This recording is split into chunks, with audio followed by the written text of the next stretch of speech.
Hello বন্ধুরা, আসসালামু আলাইকুম। আজ আপনাদেরকে আমি দেখাবো কিভাবে আপনারা লেখা ঠিক রেখে যেকোনো লেখা ঠিক রেখে আপনারা পেজের ব্যাকগ্রাউন্ড রিমুভ করবেন। দেখুন এখানে যে পেজ আছে আমার সামনে ওপেন করা, সেই পেজটার মধ্যে কিন্তু আপনারা দেখতে পাচ্ছেন পেজে ব্যাকগ্রাউন্ডটা বা নিচের পাতার কালারটা কীরকম বিশ্রী দেখাচ্ছে। এখানে আরেকটা আছে, এখানে আমাদের লেখার পিছনের অংশটা বা পিছনের ব্যাকগ্রাউন্ডটা দেখাচ্ছে যে অন্য কালারের। আমরা এটাকে হোয়াইট করব বা যে কোনো কালারে রূপান্তরিত করব। তো আপনারা দেখুন এই লেখাটাকে আমি দেখাচ্ছি আপনাদেরকে। এই লেখাটা সিলেক্ট করার পরে আপনারা এখানে সিলেক্টে যাবেন, সিলেক্টে যেয়ে কালার রেঞ্জে চলে যাবেন।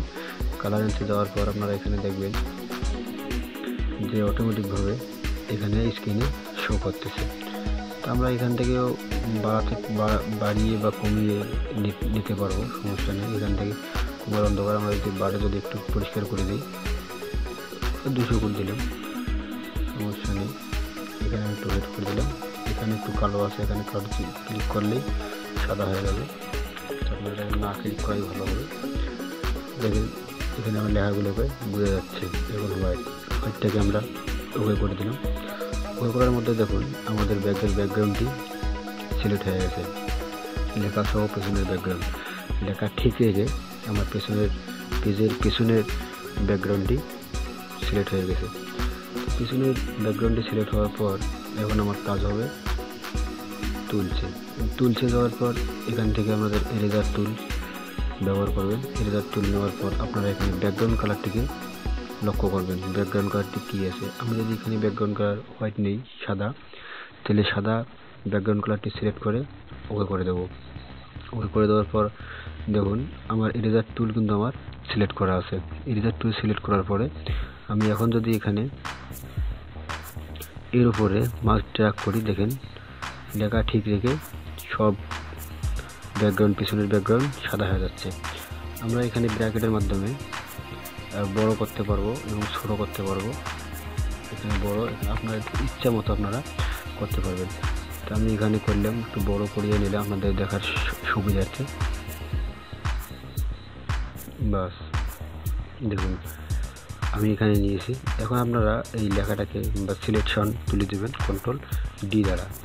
দেখুন কন্ট্রোল-D দ্বারা সিলেকশন তুলে দেওয়ার পরে লেখার পিছনের ব্যাকগ্রাউন্ড কিন্তু পুরা চেঞ্জ হয়ে গেছে। আমরা এখানে যে একটু কালার মেশিন করে দিই বা কালার রিপ্লেস করি, আপনারা এখানে সুন্দরভাবে এটাকে দেখতে পারবেন।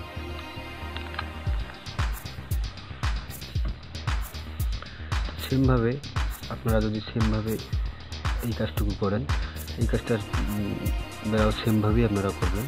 এখানে সিলেক্টে যাবেন, সিলেক্টে বলতে কালার রেঞ্জ, দেখুন কালার রেঞ্জে আমাদের এখানে সমস্ত কিছু দেওয়া আছে। যদি একটু বেশি করে নেই, বাস এখানে নিয়ে ওকে করে দিলাম। ওকে করে দিলে শুধু আমার লেখাটুকুকে সিলেক্ট করছে, বাকিগুলো কিন্তু সিলেক্ট করে নিই। ব্যাকগ্রাউন্ডে নো সিলেক্ট। তো আমি এখানে সেম পদ্ধতিতে এরেজার টুল নিলাম। এরেজার টুল নেওয়ার পরে আমরা ব্যাসটাকে ছোটো করে নিই। এখন আমরা এক কোণা থেকে ধরে মাস্টার ট্র্যাক করে তার কোণায় নিজে ছেড়ে দিই, তাহলে আপনারা দেখতে পাবেন কত সুন্দরভাবে এটা হচ্ছে। সুন্দরভাবে এটাকে আমরা পরিষ্কার করতেছি।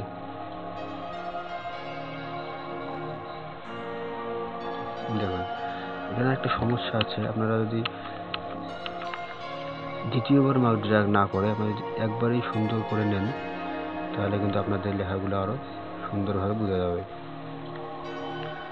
দেখুন আমি নিয়ে দেখাচ্ছি আপনাদেরকে। বাস এখন আমরা এটাকে সিলেকশনে তুলে দিই। দেখুন বেশ সুন্দরভাবে আছে এখানে। আমরা যদি এদিকে লেখাগুলো আরও একটু করতে চাই, এগুলো যদি আমরা ডিলিট করে দিতে চাই, আপনারা যদি বলেন না আমরা আরও সুন্দরভাবে করবো, নিখুঁতভাবে করবো, তাহলে আপনারা আরও সুন্দরভাবে এটাকে ব্যাকগ্রাউন্ড পরিবর্তন করতে পারবেন। তা বন্ধুরা আজকে এই পর্যন্তই। আমি দেখালাম দুটা ইমেজের ব্যাকগ্রাউন্ড পরিবর্তন করে আপনাদেরকে দেখালাম। আপনারা এই দুটা ইমেজ ভালো করে প্র্যাকটিস করবেন, আশা করি আরও আমার চেয়েও ভালোভাবে পরিষ্কার এডিটার করতে পারবেন। যে কোনো পুরানা ফাইল আমরা এখান থেকে, পুরানা ইমেজ আমরা এখান থেকে পরিষ্কার করতে পারবো ইনশাল্লাহ। আজ এ পর্যন্তই।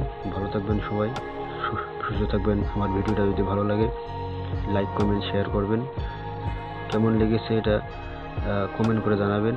আর আমার চ্যানেলে যদি আপনারা নতুন হয়ে থাকেন তাহলে অবশ্যই চ্যানেলটি আমার সাবস্ক্রাইব করে রাখবেন।